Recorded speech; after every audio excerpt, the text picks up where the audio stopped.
So if the playoffs started today, here's what it would look like. It would look like the Panthers versus the Bruins, 1 versus 4, and then 2 versus 3, the Lightning versus the Maple Leafs. Yeah, that's why earlier I said I'm not too concerned about the Leafs. I think playoff starts today. We've got the Leafs pretty good.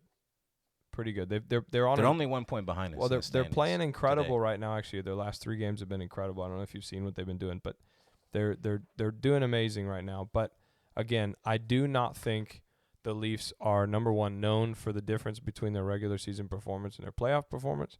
Number two, I do not think that. It's been like 30 years since they've won. Yeah, when it's a franchise mentality in them, I think the way that they play in the playoffs, I mean, they may get themselves 1 game, but I think that I'm comfortable with that. My concern, I mean, the Panthers, I think that's a great matchup, but the Panthers are going to dust them. I mean, it's like not. The Bruins. Yeah. I mean, the Bruins are a great team, but the Panthers are playing at That's such a high sacrilege level. in Tampa. Not that they're going to win the cup. I'm just, I can speak non-bias. I mean, bias, the Panthers are going to suddenly have what the Lightning have struggled with over the last few years, some injuries that really caused them to have some difficulties, especially, in important games. And so then you may actually end up seeing, hey, the Panthers lose. But I'm just talking about, forget my opinion, or my bias. The Panthers are a ridiculous team this year. They're amazing. So that's going to be tough. If the playoffs started today, we're playing a team that's 1 point I'm glad behind they don't us. start today. Austin Matthews, Mitch Marner, those two are amazing to see on the ice. He's leading the league in points. Austin Matthews is Definitely goals. He just got 40 the other day. That's right. Yeah, he did. Maybe he did. points as well. I think he's ahead in points now too. So coming up, Golly. we have a tough March. It's been tough the past week and a half or so. Yeah. In March, I think they played 16 games. In comparison, during February, they played 6. That's a big difference. Yeah. And I've said all year that the Lightning play better whenever they don't have to go a long time without playing. Whenever they're back-to-back and they were playing those back-to-back games, the Lightning, it's like they meshed. And then during February, they were having these big gaps. Whenever they were coming off of a break is when they seemed to struggle after the first period. But now they're playing back-to-back, and they're still struggling in the first period. So the boys got to fix that, but they know what they need to do. They're a championship team to make it deep into the playoffs and be a Stanley Cup contender.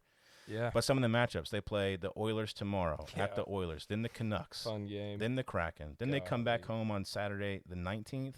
They're playing the Rangers. That's a game right there. Then they got the Hurricanes. The Hurricanes Rangers are hot this what, year in the 6? Metro. Rangers are 6 right now. Where are they? I don't know. They're in the Metro. I don't care about the Metro. I care about winning the Atlantic or being competitive in the Atlantic and making it to the playoffs. That's still not an easy game. The Rangers are a great team. Yep, they have a tough road ahead. They've had a tough past several games. Golly. Since they won in Nashville, they've been 4-3. And I know that's one to be like, hey, we're complaining about being 4-3 winning record. Yeah, but back to back. I mean, we're not trying to go 4-3. It definitely feels like. But we're look at this. Then the 22nd, they're playing the Canes. 24th is against the Bruins. Then the Red Wings. Then the Islanders, and then they're playing the Hurricanes again. That's the remaining March schedule. It's a tough March. That is a.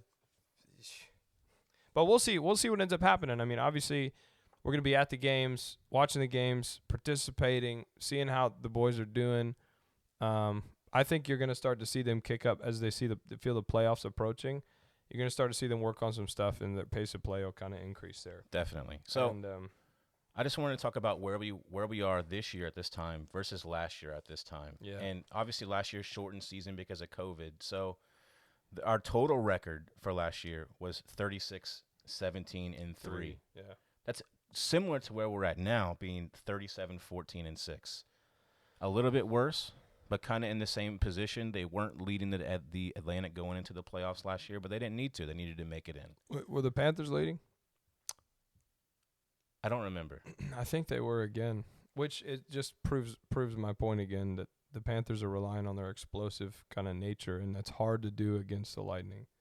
Yeah, we played the Panthers in the first round last year. It was a tough series. We went Panthers, Canes, Islanders, then the Canadians in the finals. It was wild. Definitely. Wild. So I think we're on track. The boys know they have experience. That it's just about who's hot going into the playoffs. Everybody remembers from a couple of years ago. Yeah. They were the best team in the NHL going into the playoffs, and what a record. The Blue Jackets came in really hot and beat them, swept them in the opening round. It was tough. Golly. Top 5 most embarrassing Lightning fan moments in the last decade was sitting watching those games. It was tough. So overall, Lightning, they're doing good, and we'll see what happens if they can get hot and fix some of these first period problems going into it. Yeah.